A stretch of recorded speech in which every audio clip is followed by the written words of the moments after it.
Hello everyone and welcome or welcome back to my channel. My name's Rhiannon and today's video is a very exciting one because I am playing BECCA'S Spookopoly in preparation for the Spookoplathon.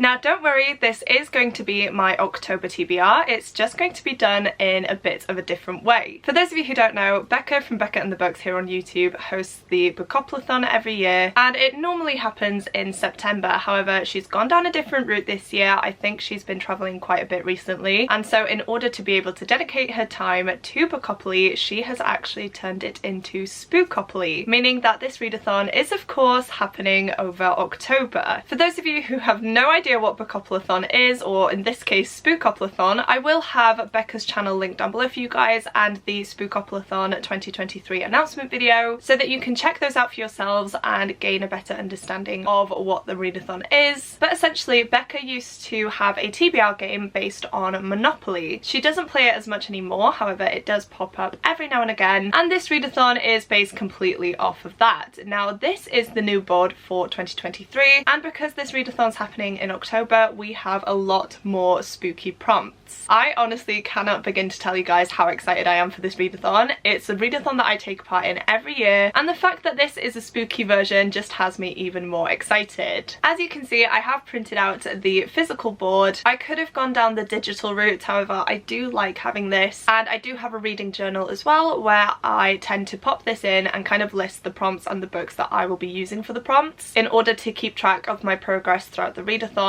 and as well as something to look back on in the future. Now, as you can tell by this video, I have decided to do my rolls at the beginning of the month rather than mood reading and rolling as I go. Just because I am extremely busy right now. I am a primary school teacher. I have a lot of things going on, such as a Thanksgiving concert, an Eisteddfod for our local village, I have parents' evening, and I have meetings with the school board and all things like that. So October is definitely going to be a busy month for me, and I have decided that I'm going to do 5 rolls, and then if I get any doubles I will of course add them on, but 5 books is definitely an achievable number for me. I do also have a stack of spooky books that I would like to get to as well, so even though my Spookoplathon TBR may be on the smaller side, I am planning on reading quite a bit throughout this month. Right, I feel like I've been rambling on for way too long, so without further ado, let's dive into the first roll. Right guys, welcome to the first roll for BECCA'S Spookoplathon. As you can see, I have the 2023 board here. I have my counter, which is going to be this sloth bookmark. It's a little bit big, but we're going to have to make it work because I couldn't find anything smaller than this. And then we have my 2 6-sided die.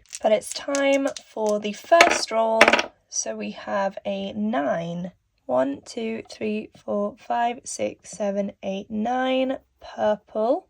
As you saw, my first prompt was purple, and I'm not gonna lie guys, I really struggled with this one. After searching through all of the books on my shelves and tossing it up between 1 or 2, I have finally decided that for this prompt I'm going to be reading Kingdom of the Wicked by Carrie Maniscalco. This is a book that's been on my TBR for years. I got it when it first came out. This is a beautiful Fairy Loot edition, and I'm actually glad that I have managed to fit this one onto my Spookoplathon TBR because it's one that I'm desperate to get to. I just never prioritize it. Now all I really know about this one is that we follow twins who are Amelia and Vittoria, but one night Vittoria doesn't make it home, and so Amelia decides to go and look for her, and she does actually end up stumbling upon her sister's dead body. Devastated beyond belief, Amelia vows that she will find her sister's killer no matter the cost, even if she has to turn towards dark magic to do so. And then it just says here, then Amelia meets Wrath, one of the wicked princes of hell she has been warned against since she was a child. Wrath claims to be on Amelia's side, tasked by his master with solving a series of murders on the island, of which Vittoria is the latest victim. But when it comes to the wicked, nothing is as it seems. If you guys know me, you'll know that this is right up my street. I feel like I'm going to love it. It sounds quite similar to The Beautiful by Renee Ahdieh, which is a book that I read a few years ago now and absolutely loved, so if that is anything similar, I am sure to enjoy this one just as much. And as I mentioned, I am really glad that this is a book I've decided decided to put on my TBR. I have stretched it a tiny bit because it's not a fully purple cover. However, there are definitely purple elements to it. We have the purple flowers, the snake has purple eyes and a purple mouth, and then the text here is purple as well, so hopefully that counts. But I do actually have the next 2 books in this series on my TBR shelf as well, so it's definitely time I got to this one and I genuinely cannot wait. Moving on to roll number 2.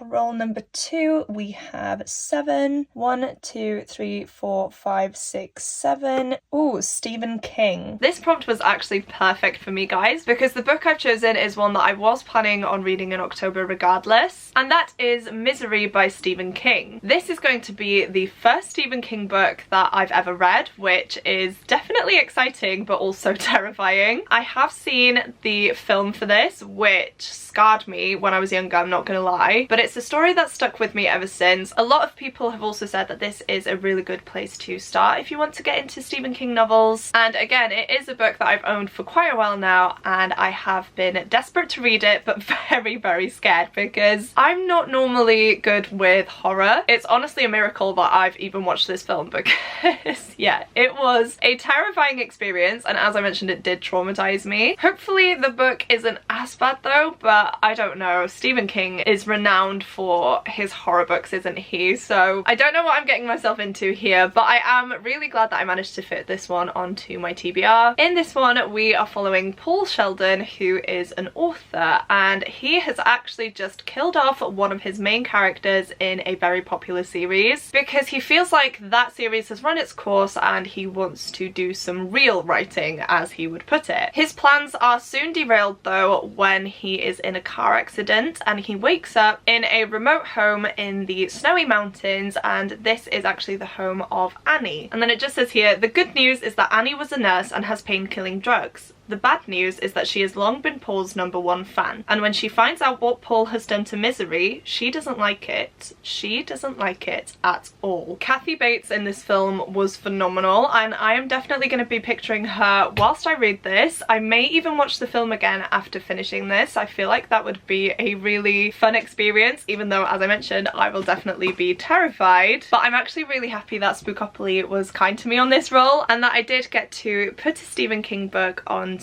my set October TBR. On to roll number 3. On to roll number 3, we have 6. 1, 2, 3, 4, 5, 6. A chance card. Okay, let me just grab this one. And this one is Stalking Jack the Ripper. As you saw, roll number 3 gave me a chance card, and I promise you guys that I had all of these shuffled. I had no clue which one was going to be on top. I did have a few options though, and I actually have them here, so I'll read them out. I had Halloween Party by Agatha Christie, Home Before Dark by Riley Sager, Middle Game by Shauna Maguire, and then of course the one that I chose for this prompt was Stalking Jack the Ripper by Carrie Maniscalco. Without meaning to, I put 2 books by Carrie Maniscalco onto this TBR, but this is once again a series that I desperately need to carry on with. I don't know if you can see, but I did read this book. I have 2 tabs in there for some reason, but I did start this a while ago now. I read it in its entirety and I did really enjoy it. However, I never carried on with the rest of the books in the series, and from what I can remember, there are 4 books currently out and I do own all of them, so I thought it's about time that I get a move on, reread this first book and finish off the rest of the books in the series, which is why I decided to put it on as a chance card. In this book, we follow our main character, Audrey Rose, and after losing her mother, she has actually decided that she wants to learn more about death and the human body. Trading her embroidery needle in for an autopsy scalpel, Audrey secretly apprentices in forensics and soon becomes embroiled in the mystery of the Jack the Ripper case. Now, just some background information for those of you who don't know, Jack the Ripper was an infamous serial killer operating in the 1800s. He is believed to be responsible for the deaths of the canonical 5, which were 5 women, all of them prostitutes during the Victorian era. Of course, he was never caught. His name has lived on though. Him and his cases still baffle people to this day. And of course, this book is set in the same time as these killings are happening, and Audrey Rose is determined to find out who the killer is. And then again, I'll read you a little snippet. It says, inspired by the infamously unsolved case, this dazzling debut by Carrie Maniscalco weaves an atmospheric tale of beauty and darkness, in which a remarkably modern Victorian girl discovers that some buried secrets simply won't stay dead. As I mentioned, I did have a good time with this one previously. I'm hoping that it's going to be a fast-paced read as well, and even though I do remember who this killer was, I can't quite remember the smaller details throughout this book and the relationship between the characters as well. So I am definitely looking forward to diving back into this world so that I can get to know the characters again. You guys also know that I do love a Victorian setting, so this one should be a good book for me, and I can't wait to see whether my high opinion of this book still stands. Let's see which prompt we are getting for book number 4.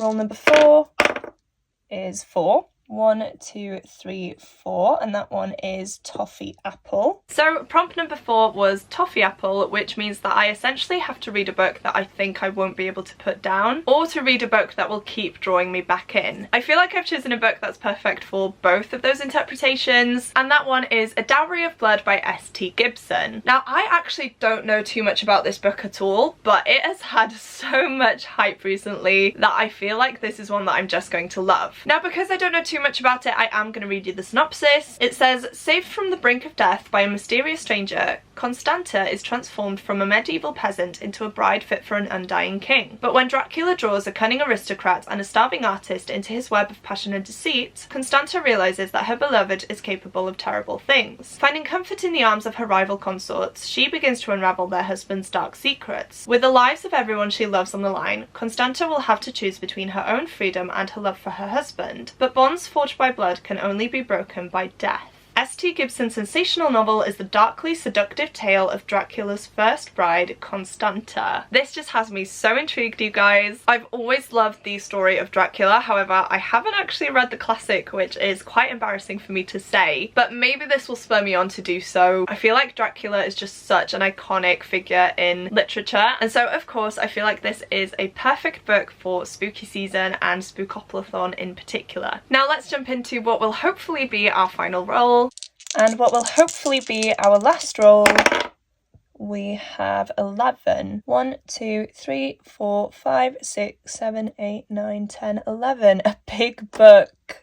Great. I knew that the Spookoplathon board was being too kind to me, guys, and as you can see, for prompt number 5 I got big book.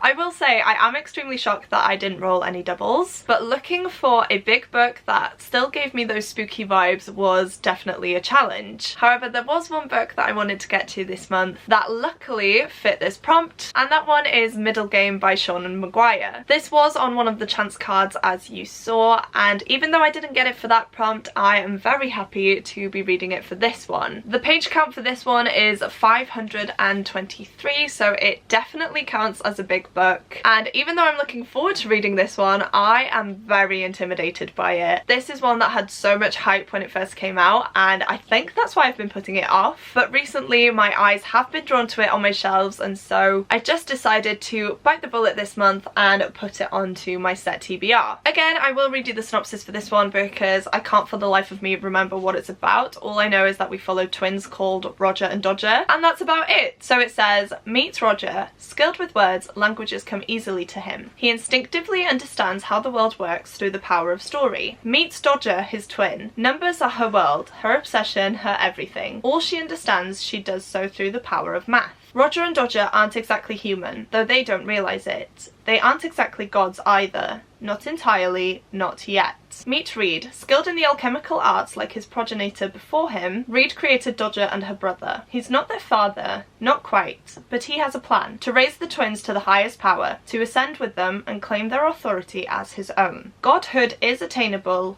Pray it isn't attained. I genuinely have no idea where this book is going to go. I feel like it's going to be such an interesting one though. I have read a few of the Wayward Children books by Seanan McGuire and I did really enjoy her writing style. Of course, this is going to be very different though. This is a longer novel and it is the first in either a duology or a series. And as I mentioned, I've had nothing but amazing things. So even though I'm a little bit scared to dive into it, I am also hoping that I will be one of the people who really do enjoy this one. So there you have it, guys. These are the 5 books that I plan on reading for Spookoplathon. We have Kingdom of the Wicked, Misery, Stalking Jack the Ripper, A Dowry of Blood, and Middle Game. And I can honestly say that I'm looking forward to reading each and every single one of these. I feel like I had such a good time with the Spookoplathon board this year, and even though I did struggle with a few prompts, I am very happy with the TBR that I have set myself. As I mentioned though, there are a lot of other spooky books that I would like to get to this month, and I'm not going to talk about them too in depth because I do have a big stack, but I will just go through them quickly so that you can see what else I'm gravitating towards and what else might pop up in my reading vlogs throughout October. We have Home Before Dark by Riley Sager, You're Not Supposed to Die Tonight by Kaylin Bayron, The Haunting of Hill House by Shirley Jackson, Long Live the Pumpkin Queen by Shea Earnshaw, Apt Pupil by Stephen King, The Ghost Tree by Christina Henry, The Dark Tide by Alicia Jasinska, and The Southern Book Club's Guide to Slaying Vampires by Grady Hendrix. Now, I'm aware that that is a lot of books, which is why I'm very happy to only have 5 books on my set TBR. However, I am planning on doing a Halloween-inspired 24-hour readathon towards the end of October, and I feel like there are definitely a few books in there that I will be able to read in the span of 24 hours, having hopefully finished my set TBR by then as well. So October is definitely going to be a busy month for me. I cannot wait though. As I said, I love taking part in Bookoplathon, or in this case it's going to be Spookoplathon. The book community really do get involved with this readathon, and I feel like I always connect with a bunch of new people. So if you guys are participating, please do let me know, and if you have your own TBR videos, leave them linked down below as well so that I can find them and other people can find them and see what you will be reading throughout October. I do just want to apologise, I'm sat very weirdly because Kiwi has decided to sit on me halfway through this video, so if anything changed throughout, that is why. If you could hear some weird noises, it was her. She has decided to just plonk herself on me and she is now sleeping. Something else I quickly want to mention are these ghost earrings that I've been wearing. I can't give you too much more of a close-up because I can't move with Kiwi being sat on me, but these are what they look like. Aren't they the cutest thing ever? They are little ghosts with some blush on them, which I just love, and I wanted to shout them out because it's actually my cousin who makes them. She has her own small business called Made by Adriana, and she has just come out with a Halloween range, with this being one of the pairs of earrings that she has created. So if you guys would like some spooky earrings for yourself, or you like the look of these ones in particular, I will leave Adriana's links down below. She doesn't have a website, it's all done through her Instagram page, but you can also request custom designs if there is something specific that you're after. But I am going to close off the video here. If you guys have watched all the way through, please go ahead and leave me some spooky emojis down in the comments. As you can tell, my shelves have had a bit of a revamp. I have tried to make them look a little bit more spooky, and honestly I really do like how it turned out. So if you don't have anything in particular that you would like to say, but you would like to let me know that you're still here, please go ahead and comment some spooky emojis now. As well as that, please don't forget to click the like button if you like this video, and the subscribe button if you'd like to see more content from me. But that is it for me today, guys. Thank you so much for watching. It truly does mean the world to me, and I will see you soon in my next video. Goodbye!